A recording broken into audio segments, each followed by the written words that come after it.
All right, here we go. This is going to be the final turn or the final video period for Operation Torchlight. We figured we'd just kind of finish out the calendar year. Um, this will be actually the Commonwealth, France, and USA KMT all in one video. The veteran declined to do any video for Italy or Japan. Instead, just saying that he would place a ton of militia down since he has no factories at this point, and so I'll just stay out of Japan and Italy for whatever they're doing. But here's what I have for the VPs at this point: is that Allies are at 17, USSR is at 12, and Germany's the Axis are at 4. But I do have a couple of things I can do here that can, net some point differentials between the common turn and the Allies. And so really it's not so much that I'm doing it because I want to, try to get the biggest victory as possible, is that I just want to finish up the calendar year and finish up the turn. So this was the calendar turn that we would have gone to the first variable end roll, and so there's no captured capitals, so it would have been a roll of 1 or less, but I guess we're just going to assume that we would have rolled a 1 and game would be over because it is July 1944. All right, I'm not even going to bother with any tech rolls. I mean, I guess the only one that the UK could finish was if they tried to finish improved factories, which they missed it, so it doesn't matter. So that means instead we'll just go ahead and we'll do our purchases because there's going to be some lend-lease. And I'll do a couple things here. First off, I need to change that so it's not 2 cavalry, instead it's 3 artillery. Anyways, oh no, that's not like that. 2 airborne, sorry. Anyways, so the UK, they're going to build 2 airborne. None of this stuff will really help them. A cavalry, attack bomber, 2 artillery, but then lend-lease attack bomber to the French. That will make a difference. And then these guys are going to build a factory, and they can actually build it in Leon, Castile, so they can start to spend money in the European theater now. They're going to lend-lease a fighter to the KMT and a medium bomber build for themselves. And then the Anzac's going to lend-lease a fighter to the USA, which won't be able to reach anything this turn anyways. But I have a couple of battles that they kind of want to do, which can, like I said, change the VP count a little bit. So the first is that let me make sure I get this right. The first is that the UK is going to take 2 transports, and they're going to go from southern France. They're going to go 1, 2 into Madrid, and then 3, 4, 5, 6, and they're going to try to attack Austria, this 1 airborne that's there in the mountains. And so that means that these other 3 airborne or air transports just stay there. They take these 2 airborne with them. And they can be supported by probably this TAC bomber that comes out of southern France. Actually, yeah, southern France. Why not? Do that one. They certainly could try to attack Bavaria, but their unit count is stacked against them, so it makes sense not to. But they're going to try to take that, which then provides a landing space for the French to try to take eastern Germany from the Russians, because if they can get them out of German homeland and Austria, then that changes a victory condition for the Allies. Other than that, I kind of thought about just throwing everything on there, but it's going to be a lot of rolling for probably not a lot of benefit. So I'm not even going to bother. I'll just do that attack for them. The only other thing that I did want to do was these guys over here are going to come over and attack Italian Somaliland. The reason being because if Italy takes back northern Italy, or if they would take back northern Italy, then they would have this protects against them having a higher total, I guess you could say. And then these guys end up going 1, 2, whatever. That's a non-combat. That doesn't matter. So they're going to do that.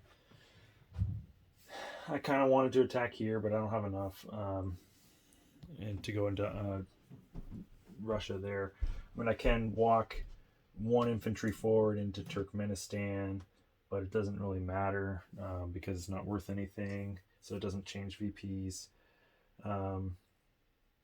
That's it there. No other attacks in the Pacific. It doesn't make sense. I'm not going to do any of that. So all I'm going to do is roll the Austria battle and the battle over Italian Somaliland. So Austria, it's a mountain territory. We've got attack bomber at 7 and 2 paratroopers at 2 because of the mountains. So, and then I'll roll a yellow for the 1 airborne that's there defending it at 2. So we hit him twice with these. So that was a 2. Hit him with these 2 right there, and he missed with a 4 because he's airborne. So we take over Austria. That attack bomber will fly. He'll fly back to wherever. It doesn't matter. Let's call it Alsace-Lorraine. And then those 2 air transports, they have, let's see, they moved 1, 2, 3, 4, 5, 6. They can only move 1 left, and they have to land in northern Italy. All right, that's fun.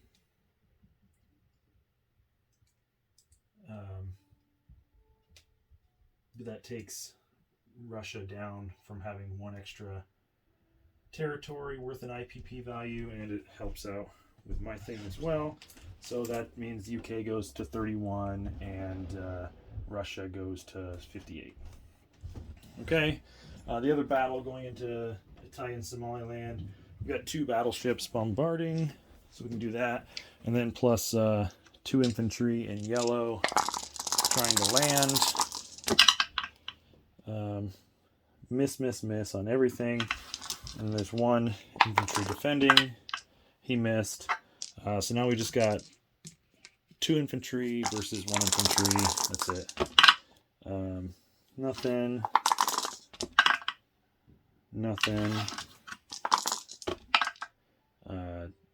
No, sorry, it's a militia, so it's a 2. That's nothing. The militia hit. Wow, should have brought in a bomber or something. Still nothing. There it is. Finally hit him. So we take it with 1 Marine. The Italians go to 6, and that was Far East Command troops. So Far East Command goes to 28. All right. So there's that one. Just the Marine left. All right. So that's it for combat. I mean, if I was doing more that would really matter, then maybe I'd start using all these heavy bombers and all that stuff, but like I said, it's not going to make an impact, so I'm not going to bother. I will rail, 4 infantry, 4 infantry from Picardy over into northern Italy, and the 5th one will move into Alsace-Lorraine. Then I've got a whole stack of fighters that I'll move into Alsace-Lorraine. That's fun. The air transports will move into Paris, which is... No, actually they'll stay in southern France. Why not? Oh no, they'll go over and grab this airborne, and then these 2 airborne out of London. So they have 3 airborne with the 3 air transports. Because I think they could 1, 2, 3, 4, 5, 6, 7. Oh, they couldn't make it, but they make it to Paris. Whatever. Other attacks. The biggest thing over here, I guess, that does make a difference is that these 2 infantry that are in Yunnan, one will they'll both back out into Anantonkin, so that they're not in Yunnan anymore, because I got to get all ground troops out of China that are not Chinese. So there's that one. And other than that, you know, a bunch of stuff here in the Middle East would all move up or move over, something like that, to be ready to fight these dudes and have planes there. Whatever, doesn't matter. Elsewhere for the Allies, I don't really care. 2, 3, 4, 5. Yeah, we'll take a couple of fighters over to northern Italy for the UK to help defend.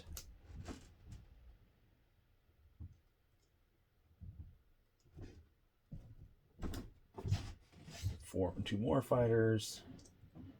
So you've got like 4 fighters, 5 infantry. The French will probably move something in as well. Whatever, doesn't matter. And then the only thing that really matters to place on the board is, well, it's the tactical bomber gets placed in there. And they would grab these 5 infantry plus some Marines, or two more infantry over here. Throw those into Picardy. Like I said, whatever, doesn't matter. So let's see what does. So now with the French, what does matter? So I'm not even going to bother to put all the rest of the units on the board, other than because it's kind of fun. Put the factory over there in Castile Leon, and deliver that fighter to Yunnan for the KMT. All right, but then let's do the French turn. So they have 2 quick little battles. One is to try to come in here and take Tripolitania, using this fighter as well. 1, 2, and 3 infantry. It's desert. Plus then they have the airborne that's going to go. Let's get it right. They're at an air base. So they go 1, 2, 3, 4 into Eastern Germany, and then they can go 5 over Bohemia and 6. Is that right? 1, 2, 3. No, it's 5 to Eastern Germany, 6 to Bohemia, 7 to land in Austria. So that's the only thing that I have that can get there. It's just that 1 airborne. So a bit of a gamble, 3 versus a 3 attacking a 4, because I don't think these ones, or maybe if I delivered that now, I'm trying to think. 1, 2, 3, 4, 5. Yeah, it's 5, 6 from there. So, no, that's what I could have done. I could use the big bomber to go 1, 2, 3, 4, 5, 6, 7. So I could have taken this one in to strap bomb. That's right. Which is 5 dice at 2. And this one from here can't go over these fighters, but he could go 1, 2, 3, 4, 5, 6, 7, and also land in northern Italy. So I can take 10 dice at 2 from the British. And that's what I knew I was going to try to take that out somehow.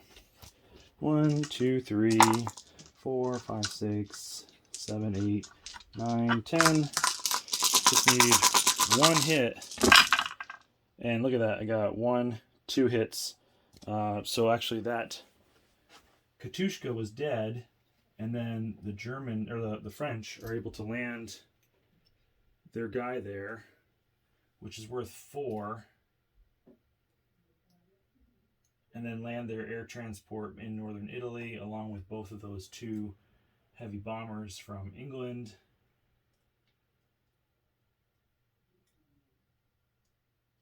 Doesn't really matter. I don't know why I'm so picky about getting it right. The French go up to 25, which is kind of cool, and the Russians go to 54.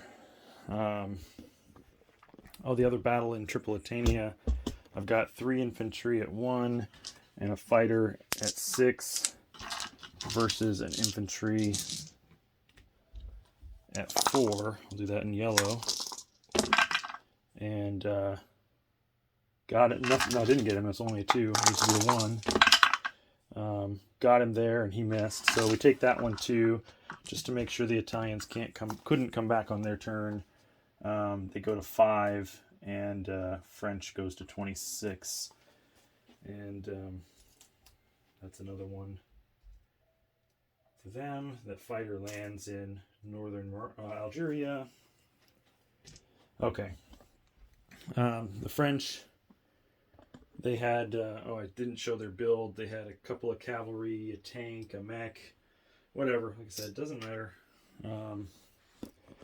Because the rest of the French turn, they would go ahead and move another couple of self-propelled artillery and a mech and a cavalry can all move too. They would all come down into northern Italy, which I'm just going to literally throw it in there. And so I don't think the Italians could try to take that back anymore. They can also have their 2 tactical bombers fly over, and what a party. All right, but now the U.S. and KMT. So I forgot to roll their tech last turn, and then but the only things that are within 2 is advanced submarines and attack transports, and neither one of those are things that I really need or want. So let's just go over to where we were going to attack.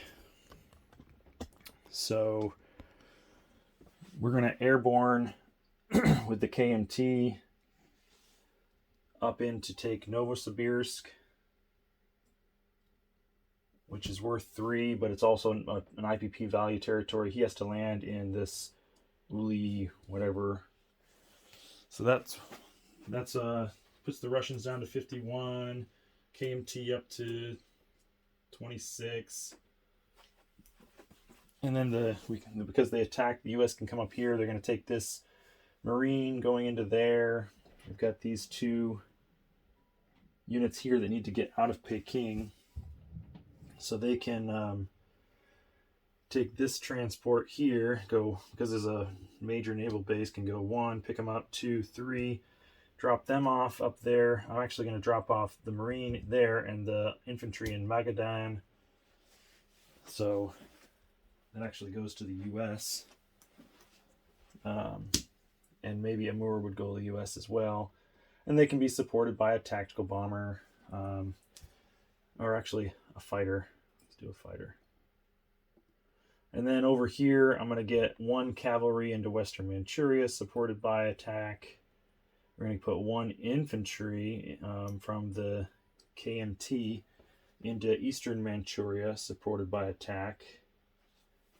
Get a infantry sculpt.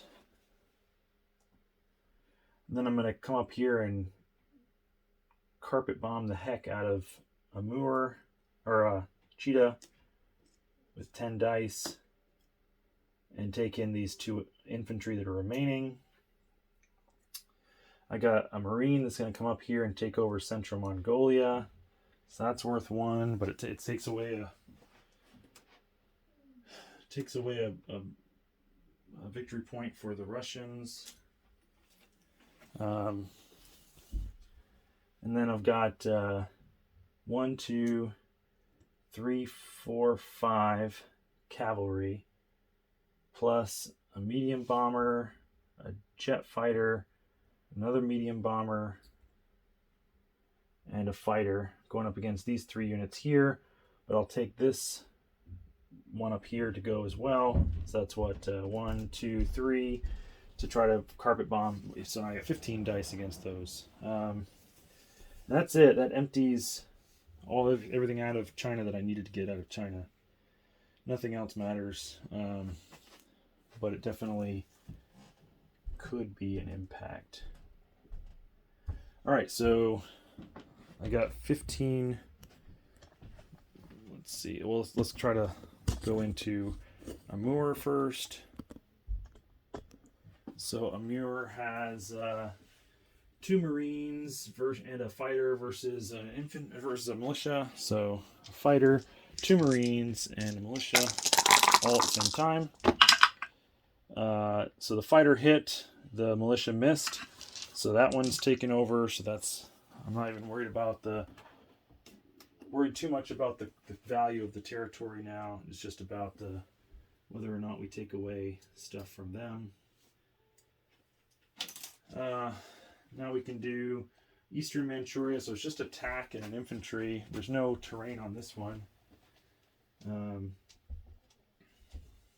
I guess these ones are a little bit more dicey. Infantry and attack with a militia defending. Yeah, because he came from northern Manchuria. The militia hit. My infantry hit. So I'll take the tack, actually, and take the territory for the KMT. Which is worth 1. And then we get the same thing on the other side, but this time it's a attack and a cavalry versus a militia. So attack, a cavalry versus a militia. In western Manchuria, everything missed that time. Attack hit him, militia missed, so we take over that one. Get rid of. So now we got rid of the CCP and Russians, everything out of home. Oh no, not quite. We still got to take Xinjiang. So we got let's see, 2 more battles left. Going into Cheetah, we got 15 dice at 2. I've only got 10 blacks, so I'll grab 5 greens as well. So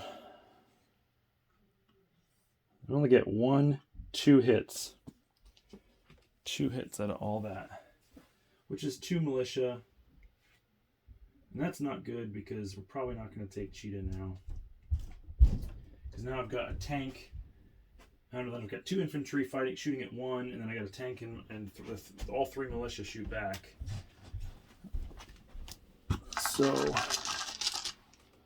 yeah, that's not good at all. Should have taken a medium bomber. Oh well. So I've got 2 at 1. Those miss.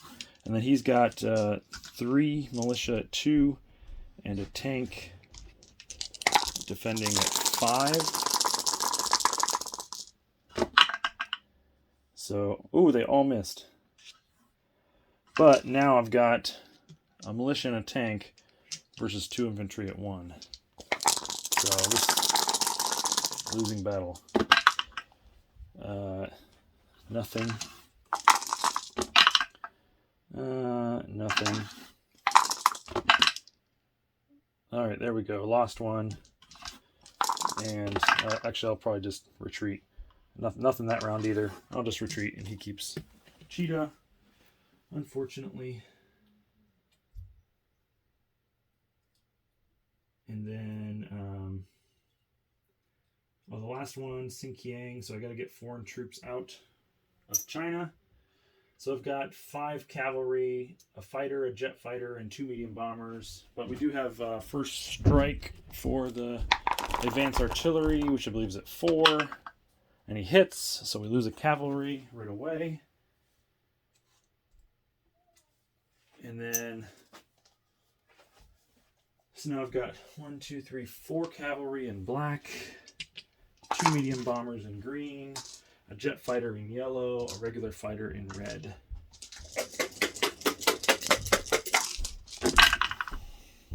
So that's 1 hit, 2 hits, 3 hits, 4 hits, 5 hits. I think we're good. And then he's got an infantry at 4, a motorized at 4, and we already shot for the artillery. So 2 shots at 4, and he kills another cavalry. But the important thing is we take that Xinjiang back, so there's no foreign power or foreign stuff in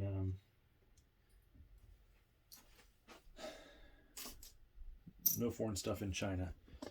And it is about foreign. You're not supposed to have any foreign land forces, so air stuff doesn't matter. But all these heavy bombers will go back to Korea. Doesn't matter. Throw them in there. These planes, I'll actually take those back over here to protect that air transport, and they can bring their 2 planes after me if they want, but there's not another turn, so it doesn't matter. These guys bought, I think I didn't even show their purchases, but they had like 9 cavalry and an airborne, so another airborne going in there, plus 1, 2, 3 cavalry there, 3 cavalry there. No, it's 8 cavalry. 2 more cavalry. Call it up here in northern Manchuria. Anyways, you get the idea. So, and then, like I said, I didn't even bother to show you the rest of their purchases, which was here. They were gonna send the KMT a fighter, another tactical to the French, another heavy bomber to the British, 3 more fighters, medium tanks and transports and all that stuff, but that doesn't matter. So let's see what changed. Let's see if I can. Sorry for the moving around, but we're going to do that. And we're going to do this. So, like I said, I didn't even bother anything with the Japanese or the Italians. I assumed the Italians wouldn't try to take northern Italy, and he had said, the veteran had said he was just going to consolidate all his navy into C-Zone 50. He only had $15 to spend with nothing to spend on other stuff. Anyway, so that's, I would have done more if we were having another round, but I was just trying to see what we could do. So we were able to take Austria and East Germany.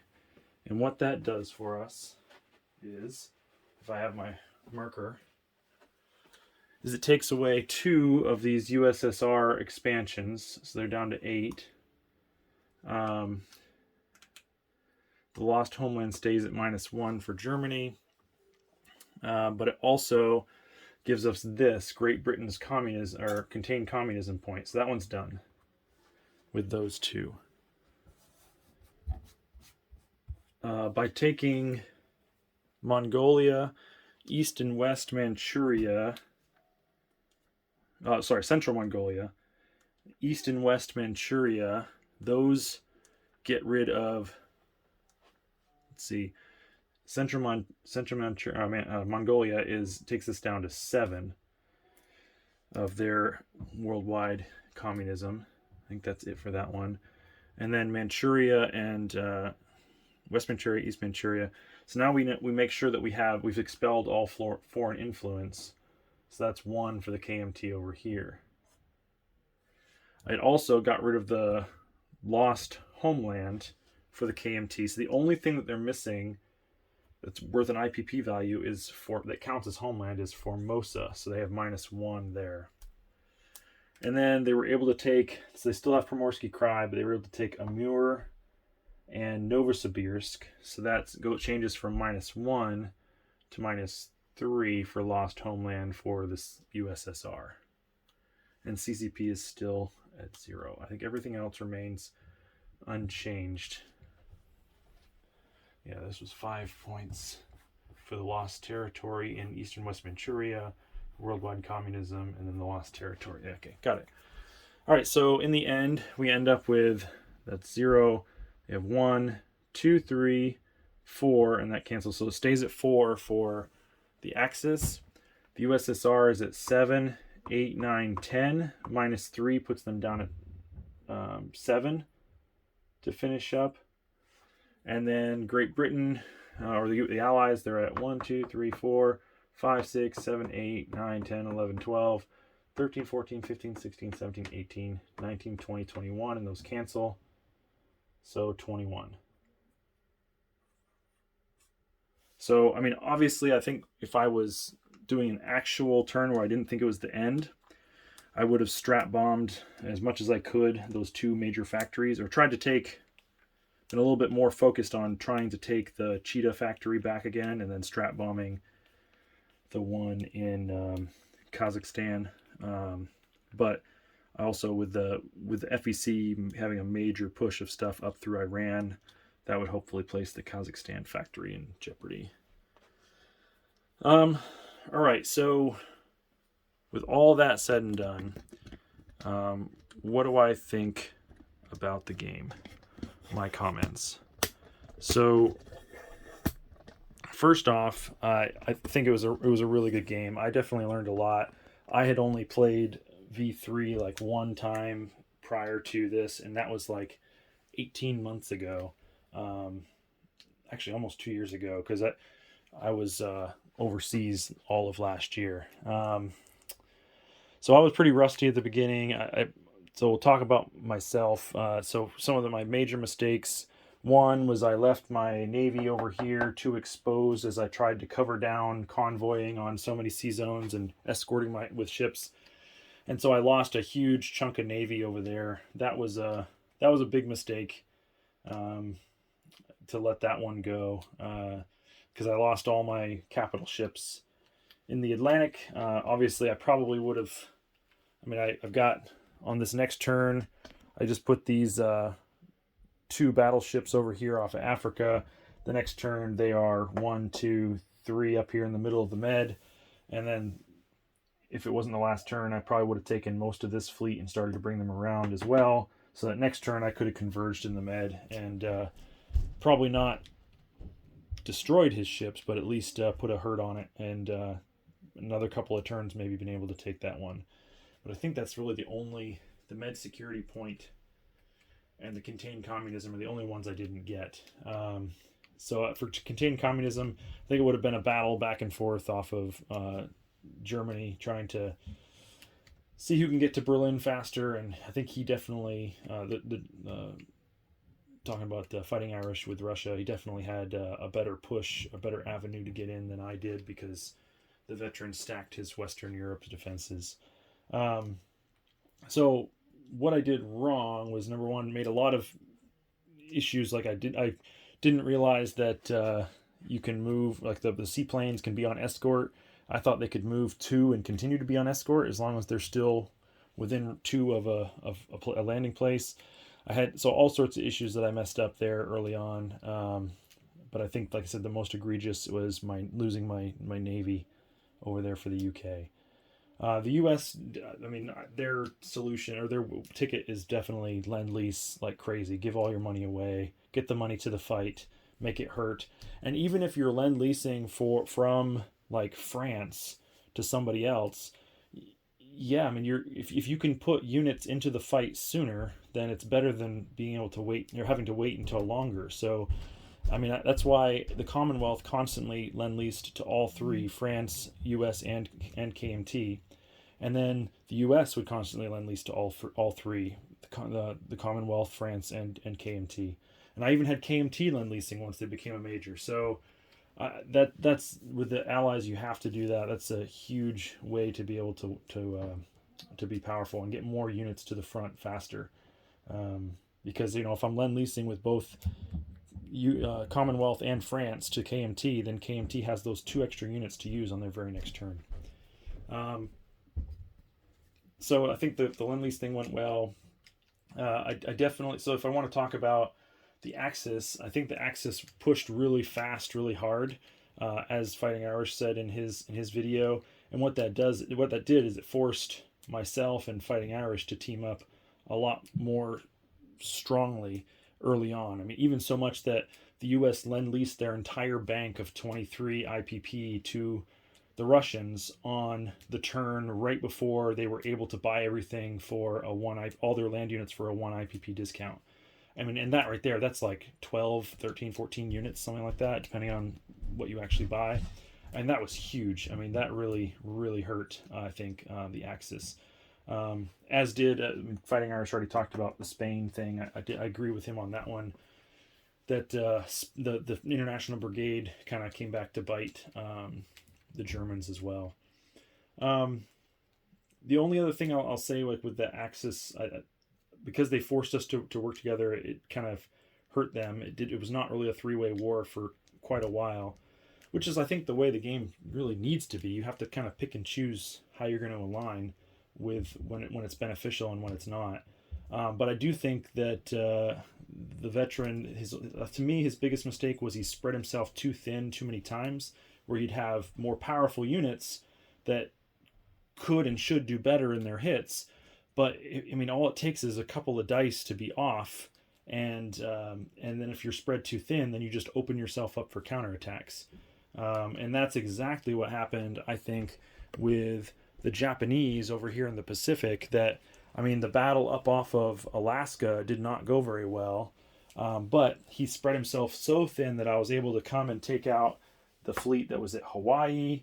I was able to, I think I hit a couple of ships down here at some point, and then when he went to consolidate back to Japan, by that time, U.S. had long-range aircraft, and they were able to get aircraft all the way from the West Coast into that fight.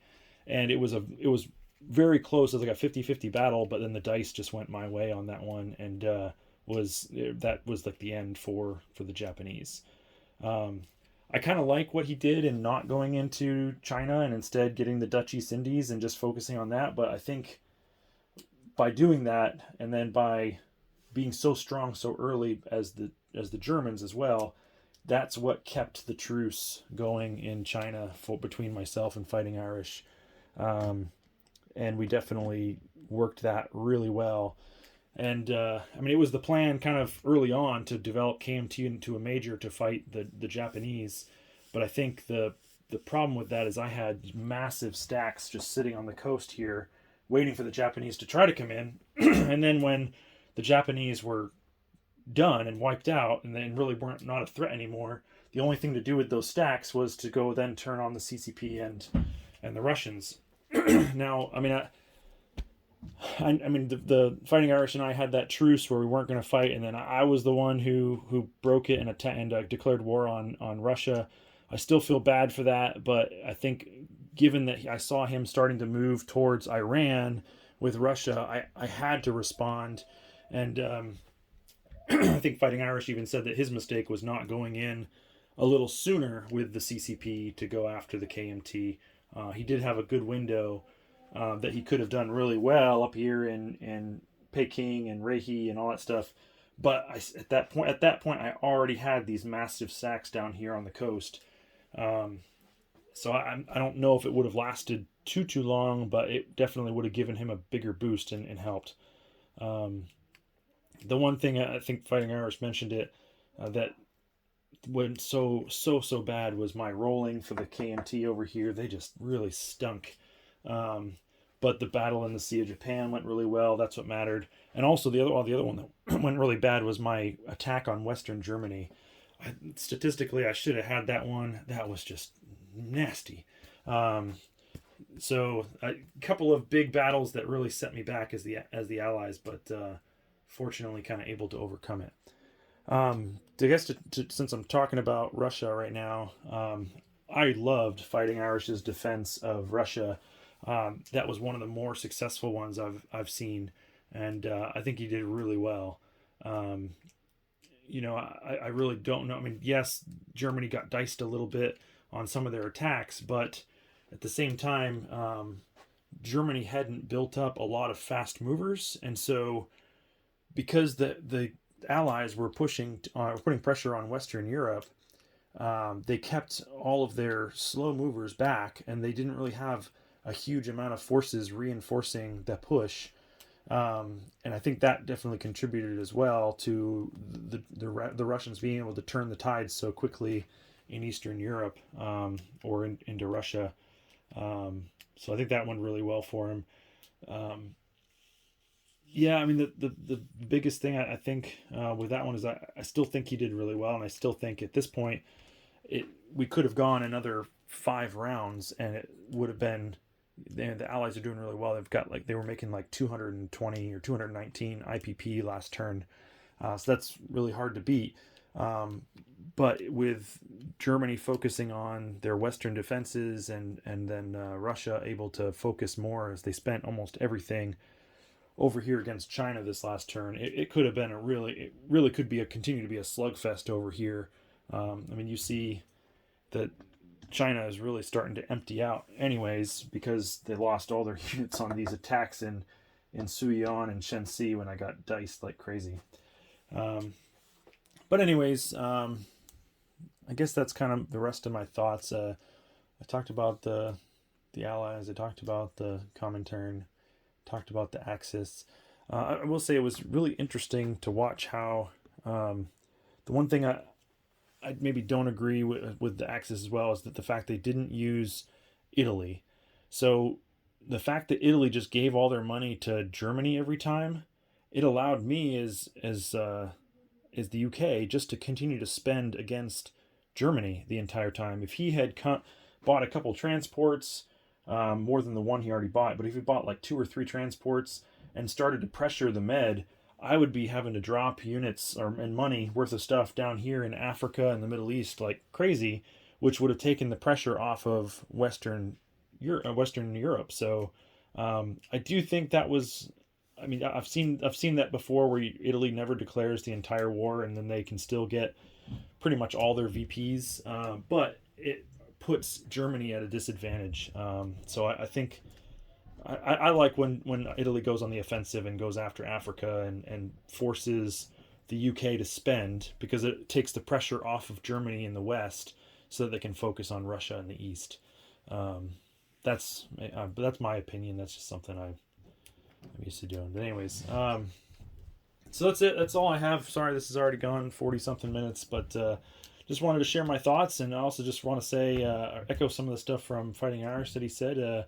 And our best wishes to Mark the Shark. I hadn't really heard much from him since he had to step away for personal reasons, and hope that everything's going well. I unfortunately won't be able to join the next video or the next game, because I'll be traveling for work for most of the months of March and April. But best of luck to Fighting Irish and the Veteran as they start their next game. Hope you all can tune into it, and thanks so much for the both of them for playing this game with me. I learned a ton from what I had already known before, and it was a lot of fun. So anyways, that's it for me, signing out. Appreciate it, and cheers to all.